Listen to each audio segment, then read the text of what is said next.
RFM. RFM. 3, 2, 1. Salut à tous, bienvenue sur RFM, le meilleur de la musique ici à la FNAC Sainte-Catherine. Nous allons parler cinéma. Je vais vous demander d'applaudir, si vous le voulez bien, Mélanie Bernier, Lily Fogli et Clovis Cornillac. Merci mille fois d'avoir accepté notre invitation, de passer ces quelques minutes avec nous, ici au forum de la FNAC, rue Sainte-Catherine. Ce soir, en avant-première, notamment à l'UGC Cinécité de Bordeaux, dans toutes les bonnes salles qui aiment les bons films. J'ai eu la chance de voir votre film ce matin, on sort forcément avec le smile, le 6 mai prochain. C'est ça, un peu, beaucoup, aveuglément. Clovis Cornillac, une première réalisation, c'est bien. Quand c'est pour un bon film, c'est encore mieux. Je vous ai rencontré déjà plusieurs fois sur Bordeaux et jamais vous nous aviez parlé de cette envie de réaliser. Non, c'est vrai que c'était pas, j'aurais pas osé déjà. Pendant des années, je me suis vraiment interdit même d'y penser. Voilà, je me disais, chacun à sa place, c'est très bien comme ça. Il y a des très bons réalisateurs et très bonnes réalisatrices. Et puis on n'y peut rien. Quand quelque chose commence à vous titiller, voilà, il y a à peu près 5 ans, ça a commencé à m'obséder. Et puis voilà, un jour, Lily Fogli, qui joue aussi dans le film et qui est aussi scénariste du film, me parle d'une idée, d'une chose qu'elle a dans la tête, comme ça, et en me racontant ce pitch de départ. Je dis, je trouve ça plutôt excitant ton histoire, mais est-ce que tu penses que tu pourrais aller jusqu'au bout? Est-ce que c'est quelque chose? Elle avait déjà écrit certaines choses que j'avais lues, donc je savais qu'elle était capable d'écrire, mais j'ai dit oui, je crois que j'aimerais bien le pousser ce truc-là. Donc elle a été engagée pour écrire un scénario, une version, elle a travaillé 1 an. Toute seule, avec son ordinateur et sa tête. Et puis elle a... Sa tête d'abord, l'ordinateur après. Ouais, et voilà, au bout d'1 an, elle m'a donné une version qu'on appelle la version 1, la version 0, la proposition du truc. Et là, j'ai vraiment été accroché par ce qu'on pouvait en faire. Et puis est arrivé un deuxième temps où on a travaillé ensemble et avec 2 autres scénaristes pour élaborer pendant 1 an encore. Donc Lilou est au départ de cette aventure, à l'arrivée et à tous les échelons. Justement, Lily Fogli, l'histoire de ce film s'apparente à un conte, mais il y a un peu de vécu dans cette histoire. Oui, alors en fait c'est une histoire... Ah, ça marche hyper bien. C'est une histoire qui m'est arrivée quand j'étais étudiante. J'habitais dans un studio et j'entendais systématiquement mon voisin. Donc du coup je me suis dit qu'il était absolument génial et incroyable et beau et tout parce que je le voyais pas. Et je m'amusais même à prendre mon café en même temps que lui, j'écoutais la musique en même temps que lui, enfin je faisais un peu tout en même temps que lui, mais il ne savait pas que j'existais. Et j'ai fini par le rencontrer. Et c'était pas Clovis, donc voilà. Et cette idée-là, plus... Vous n'avez pas gardé contact? Non, on n'a pas gardé contact, je crois qu'on ne s'est même pas dit bonjour. Ah, même pas d'invitation Facebook hein, non. Et puis entre ça, plus l'idée de... Je trouve qu'aujourd'hui on a un petit problème d'écoute, où c'est vrai qu'on va à l'essentiel toujours très rapidement, l'efficacité, donc on se connaît moins bien. J'avais envie à travers ce mur de se dire on peut apprendre à se connaître et s'écouter et pas être tout le temps sur le physique et tout le temps, voilà. Donc on avait une vraie relation et on arrivait à réellement se connaître et parler de choses vraies. Mélanie Bernier, je disais que ce film est un conte, c'est une très jolie comédie romantique, mais en quoi ce film diffère des autres comédies romantiques peut-être plus classiques? L'histoire est... C'est vrai que ça marche vachement bien. Ça marche mieux que le mien, hein? Moi, je suis obligé de ralentir, non? J'ai l'impression. Non, mais cette histoire, en tout cas, est très originale. Moi, je ne l'ai jamais vue au cinéma et je pense que vous ne l'avez jamais vue non plus au cinéma. Je ne l'avais jamais lu en scénario. Je ne l'avais jamais lu dans un roman d'amour, nulle part d'ailleurs. Et du coup, voilà, cette histoire, elle diffère parce qu'on a quand même 2 personnages qui vont tomber amoureux finalement sans jamais se voir. Et c'est une comédie romantique. Le genre de ce film-là est qu'on sait que voilà, généralement ils vont finir ensemble. Je ne dévoile rien en disant ça. Maintenant, c'est quel est le chemin pour réussir à se rencontrer et finalement se découvrir et s'aimer. Et du coup, c'est là-dessus où ce film est différent et où cette comédie a une vraie originalité. Et puis elle a une originalité par le fait que ces 2 personnages, Machin, Machine, et puis ensuite le personnage de Charlotte, interprété par Lilou, ou Philippe Duquesne qui joue Excellent, Artus. Philippe Duquesne, il n'aurait pu venir aujourd'hui. Hein. Non, bah non, je sais pas pourquoi, mais bon. Ouais, il bosse. Voilà, il travaille, voilà, il a ses raisons. Lui. Lui, ouais, bah nous, et on travaille là aussi. Mais Hein. ça fait plaisir. Mais donc, du coup, voilà, en tout cas, c'est des personnages qui ont tous des caractères que moi, j'ai pas vus au cinéma et qu'on adore, pour lesquels on a une vraie empathie, on a envie d'être avec eux, on a envie de les aimer, on a envie de tomber amoureux d'eux, enfin voilà. Donc voilà, c'est pourquoi ce film est différent des autres. Parlez-nous de Machin, votre personnage, Clovis Cornillac, un bourru. Oui, alors, ce que disait Mélanie, voilà, on a essayé d'opposer, parce que c'est vrai que c'est un film, là on est à Bordeaux aujourd'hui, j'espère que vous viendrez voir le film ce soir, mais sinon quand il sortira le cinéma... Certains l'ont déjà vu d'ailleurs ce matin. Ah bah alors, tant mieux, enfin tant mieux si vous avez aimé. C'est pas là, je pense. Sinon tant pis. Non, ce que je veux dire, c'est que c'est vrai que c'est un film qui fait beaucoup rire, c'est-à-dire que, pour l'avoir vérifié, je dis ça, évidemment, ça me fait rire moi, mais ça on s'en fout. J'ai pu proposer le film dans beaucoup de villes aujourd'hui jusqu'à maintenant. C'est vrai que ce qui rassemble les gens autour du film, c'est qu'ils se marrent.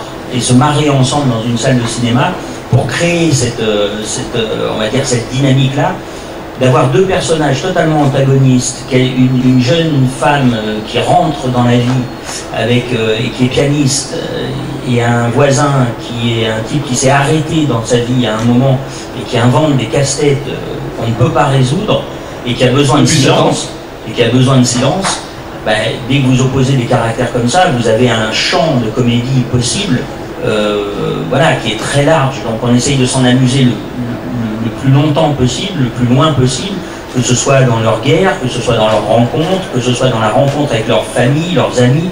Comment une histoire comme ça peut avancer, c'est là-dessus où vraiment on essaye d'être au plus ludique. Donc ce personnage, vous voyez, un type qui est chez lui un peu misanthrope, qui a tendance, on en connaît tous plus ou moins, pas forcément des gens aussi caricaturaux que Machin, mais des gens qui vont donner des leçons en permanence en disant mais non, c'est pas comme ça qu'on doit faire, c'est pas comme ça qu'on vit, puis d'être dehors, et puis les gens sont chiants, et puis des espèces de râleurs pas bêtes, qui sont souvent des gens qui ont une forme d'intelligence. Vous aimez les gens de mauvaise humeur, hein? Ben, je trouve qu'il y a quelque chose de très ludique à les voir. C'est-à-dire que, je ne sais pas si vous avez ça, mais souvent, quand vous avez un restaurant, un café, où vous allez souvent, et que vous avez un patron qui râle tout le temps, et tout ça, et vous vous foutez un peu de sa gueule, vous vous amusez de ça, de cette espèce d'énervement permanent, de râlerie. Alors au quotidien, c'est fatigant, mais au cinéma, c'est pendant 1h30, donc c'est plutôt rigolo. Il y a une capacité entre la fraîcheur d'une jeune femme, comme le rôle de Machine joué par Mélanie, qui essaye de tout arranger, je comprends pas pourquoi on est aussi agressif, et cette espèce de gars qui est en permanence voilà, à chercher tout ce qui est bah non, on va pas faire comme ça, bah non, bah non. Finalement elle gagne, il y a cette force de vie, de positif, voilà, doit nous gagner. C'est pour ça que c'est un film où effectivement, en général, on ressort, ça m'a touché quand vous m'avez dit ça hors antenne, mais ce matin, vous me dites, je suis arrivé, j'étais de mauvaise humeur, je suis sorti du film, bim, j'ai la banane. Voilà. Ben, c'est ce qu'on observe chez le public qui regarde le film, donc ouais, on est un peu fiers, c'est très gratifiant, c'est très agréable comme sentiment. Et sur un plateau de tournage, Mélanie Bernier ou Lilou Fogli, Clovis Cornillac, est-ce qu'il est souvent de mauvaise humeur? Ou jamais? Non, il n'est jamais de mauvaise humeur, Clovis. Non, vraiment, je l'ai jamais vu crier, il parle très doucement et il est très doux, Clovis. Donc, moi, je ne l'ai pas vu. Moi, par exemple, j'étais plus souvent de mauvaise humeur que lui. Mais pas souvent, mais ça m'est arrivé. Il y a des dossiers. Non, en fait, c'est pas un dossier, mais elle est mauvaise parce que ce petit gabarit, comme ça, mange toute la journée. Et si elle ne mange pas, elle peut vous bouffer. Donc voilà, mais pour dire ce que tu disais sur Clovis, c'est vrai qu'il est extrêmement patient et il travaille tellement en amont qu'on sait tout ce qu'on doit faire sur un plateau. Et du coup, c'est dans la bonne humeur, la joie, et puis on est tous dans le même but, on a envie de faire un beau film et de suivre ce réalisateur qui nous emmène avec lui pour raconter cette jolie histoire. On décrit Clovis Cornillac comme un bourreau du travail. Je confirme. Ouais. Mais pour lui ou pour les autres? Pour tout le monde. Pour tout le monde. Ah non, c'est fou. Il n'y a rien n'est laissé au hasard. Enfin voilà, Dommage que t'aies pas passé ton bac, hein, parce que tu aurais 20 partout. Ouais. Je crois pas, moi. Il est différent sur un plateau que dans la vie de tous les jours? Non. Non? C'est le Non, même je Clovis crois Cornillac? Ouais, sauf que dans la vie, il est très très drôle. Et sur le plateau, il pouvait pas faire trop de vannes parce qu'il fallait qu'on bosse. Et à part ça, si à la cantine, on avait quand même... je trouve que bien notre gueule. Mais sinon, non, il est assez pareil. Vous parlez souvent de la notion de présent. Le présent est important sur un plateau de tournage pour vous, Clovis Cornillac. Dans la vie aussi. Et dans la vie aussi. Oui, alors je parle du présent beaucoup dans le jeu. C'est-à-dire que effectivement, alors c'est un peu abstrait peut-être pour les gens qui ne sont pas forcément intéressés par ce métier, mais concrètement, j'aime bien quand moi je suis spectateur de quelque chose qui est en train de se fabriquer. C'est-à-dire que je n'aime pas subir un acteur qui va jouer quelque chose, ce que j'appelle en général, c'est-à-dire la conscience de toute la scène. Donc déjà je vois dans la manière dont il commence la séquence qu'il connaît la fin. Et je me dis, comme spectateur, j'aime beaucoup être avec des acteurs où je me dis, mais où est-ce que ça va, ah, et ça arrive là. Un peu ce qu'on a dans la vie, c'est-à-dire que concrètement, si on a des conversations ensemble, tout l'intérêt est de ne pas savoir comment va se terminer cette conversation. C'est-à-dire, je ne sais pas, là même, au moment où je vous parle, quel sera le dernier mot. Ben, ce que je demande aux acteurs, et l'endroit que j'aime beaucoup travailler, c'est un paradoxe, c'est que je veux qu'ils connaissent absolument leur texte sur le bout des doigts, pour en être totalement dégagés et libérés, et puis ensuite, à partir du moment où on lance la séquence, je ne veux pas qu'ils sachent quelle sera la phrase d'après.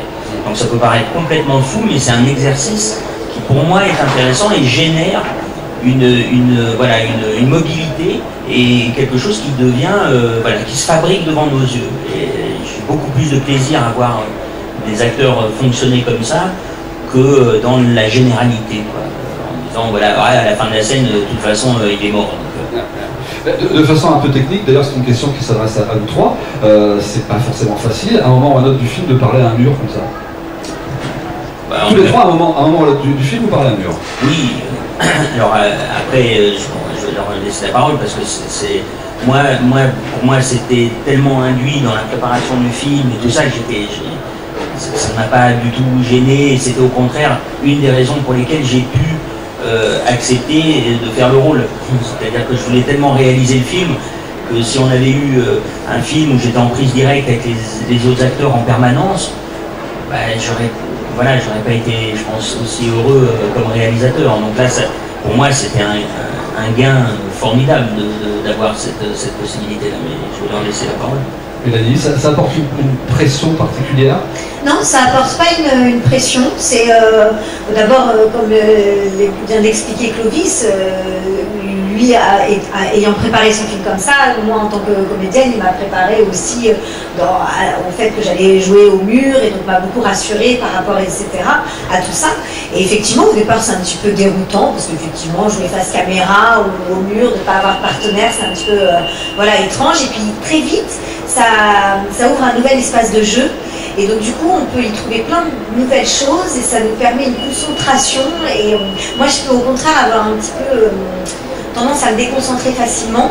Et là, en fait, je vois personne pour me déconcentrer. Ouais. Et du coup, quelque part, ça m'a permis d'être vraiment là. Et justement, par rapport à ce que racontait Clovis sur le présent, etc., on est d'autant plus. On est vraiment que avec soi et quelque part, c'est étrange, le jeu est fait que d'écoute, etc. Mais d'être à l'écoute de soi-même aussi, parfois, ça nous donne plus de force et de liberté. Donc moi, étrangement, j'y ai trouvé beaucoup d'aisance à jouer face à ce mur. Et vous, Lilou? Vous n'avez pas beaucoup de scènes Non, et puis moi, je suis censée être celle qui capte rien avec le mur parce que je comprends pas ce qui se passe. Donc du coup, c'était assez facile à faire puisque j'avais donc un mur devant moi. Voilà. Mais Mélanie, c'est le bon moment, c'est la bonne époque pour vous pour avoir peut-être un vrai premier bon rôle? En tout cas, s'il est arrivé, c'est que ça devait être le moment, parce que je ne crois pas beaucoup au hasard. Et oui, je pense qu'en tout cas, c'est une chance. C'était le moment pour moi Clovis m'a offert mon premier vrai rôle principal. J'étais toujours des premiers rôles féminins, mais pas des rôles principaux. Et là, avec Clovis, on partage vraiment l'affiche sur ce film, grâce à Lilou qui a écrit cette histoire. Donc c'est nouveau pour moi et en même temps c'est assez étrange parce que j'ai commencé toute jeune et ça fait longtemps que je fais ce métier, mais voilà, j'ai dû attendre 15 ans avant qu'on me fasse confiance et je pense que ça me permet aujourd'hui de vivre encore plus les choses avec bonheur et plaisir et tout est merveilleux quand justement on a ce rêve depuis enfant et qu'on y a accès, mais qu'il a un parcours, il est compliqué, il est semé d'embûches, c'est pas une évidence. Et moi finalement ça a mis 15 ans pour que j'arrive là et pourtant j'ai déjà eu beaucoup de chance. Donc voilà, en tout cas ça me permet aussi d'avoir, je crois, pu apprendre en observant autour de moi les autres et de pouvoir justement le vivre pleinement aujourd'hui. Vous savez tous les trois où vous serez le 6 mai à 14h? Ensemble, ça c'est sûr. Ensemble? Ouais, on va prier pour que vous alliez tous au cinéma avec toute votre famille, tous vos amis et toute la France. Le 6 mai, parce que donc le film il sort le 6 mai dans toutes les salles, mais ce soir il est diffusé en avant-première à l'UGC de Bordeaux. À 19h30. Voilà, c'est le cinéma de Pierre Bénard qui est ici. Et alors on est super bien accueillis. Et ensuite vous pourrez encore plus nous voir. Donc voilà, si vous n'en avez pas eu marre de nous écouter, vous pourrez de nouveau nous écouter. Et donc c'est ce soir à 20h. 19h30, je crois. 19h, voilà. De toute façon, là nous enregistrons l'émission de radio, vous allez ensuite avoir le forum FNAC, vous allez pouvoir discuter avec nos amis qui sont ici présents. On va devoir se quitter. Avant de se quitter sur RFM, on aimerait vous offrir un petit cadeau, un petit souvenir de Bordeaux à tous les trois. Clovis Cornillac, je sais que vous adorez la gastronomie, vous l'avez prouvé d'ailleurs avec la série Chef, vous félicitez pour Chef d'ailleurs, c'était un vrai succès sur France 2. Vous aimez la gastronomie, mais vous êtes venu à la gastronomie par le vin, il paraît, par le bon vin. Avant de vous offrir un petit cadeau, j'aimerais que Chama nous amène 2 verres de vin que vous allez devoir tester tranquillement. C'est l'heure pour boire du vin pour vous ou non? Il n'y a pas d'heure. Il n'y a pas d'heure pour en boire du bon vin. Comme on est trop content de ne pas le faire, on vient de boire du lait. Ah ouais, nous on vient de boire un chai latte trop bon là. Si vous m'en voulez pas. Allez, Est-ce que je suis obligé de goûter les deux? pas forcément. Alors, ceci dit, il y en a un au nez que j'ai pas trop envie de goûter, donc pardon, mais. ouais. Alors, est-ce que c'est ennuyeux? Est-ce que Pas la du tout. personne est là? Alors peut-être que Mélanie sera peut-être un peu vexée. Je ne sais pas pourquoi. Moi je suis vexée s'il goûte pas les 2 vins. Parce qu'il y en a qui viennent. Il y en a un qui. Il y en a un qui... Ah oui, ça, bon, c'est- tu vas pas snobber ma région quand même. Ah non, mais enfin, au nez, en tout cas, c'est pas un grand Touraine, si c'en est un. Confirmation. Non, pardon, c'est pas très cool. Ne donnez pas la marque. Non, on ne la donnera pas. Maintenant, goûtez le Bordeaux. Qu'est-ce que vous en pensez, Clovis Cornillac? On vous laisse quelque chose. Ah ben ça c'est joliment fait alors. Ça c'est joli, ça c'est très beau. Alors, Clovis Cornillac, le château que vous êtes en train de déguster, c'est du château Malray. Le représentant de ce château est avec nous, il va peut-être vous en dire 2-3 mots. Oui, je vais dire. Très rapidement. Je vais dire quelques mots. Déjà, on n'a pas beaucoup de mal à briller avec un autre vin comme ça, mais aussi, ils ont peut-être fait exprès pour nous être gentils avec nous. Mais Clovis connaissait Malray. Il a goûté au Georges V il n'y a même pas un mois, avec Stéphane de Renoncourt, etc. Mon château Malray, c'est une propriété du Haut-Médoc, de 58 hectares, près de la lagune, près de Camp-Merle, avec un grand pourcentage de Cabernet Sauvignon, du Merlot et la touche de petits verres d'eau. Et 2010, c'est le grand millésime, et j'espère que vous l'appréciez. Et j'ai une bouteille pour chaque pour vous. Voilà, pour chacun des trois, c'est au cadeau que l'on c'est le château Malray. Ça c'est classe. Il faut savoir que ce monsieur est quand même une figure. Ouais. C'est-à-dire qu'effectivement, il fait un vin qui est un très très bon vin, et que évidemment en 2010, dans la région, on sait bien, voilà, c'est quand même une très belle année, mais en plus c'est un personnage.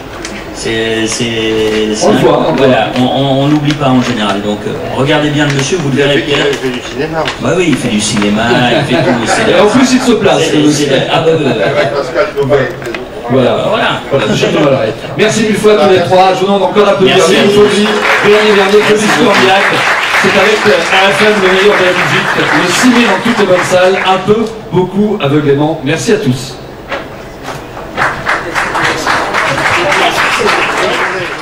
RFM. RFM.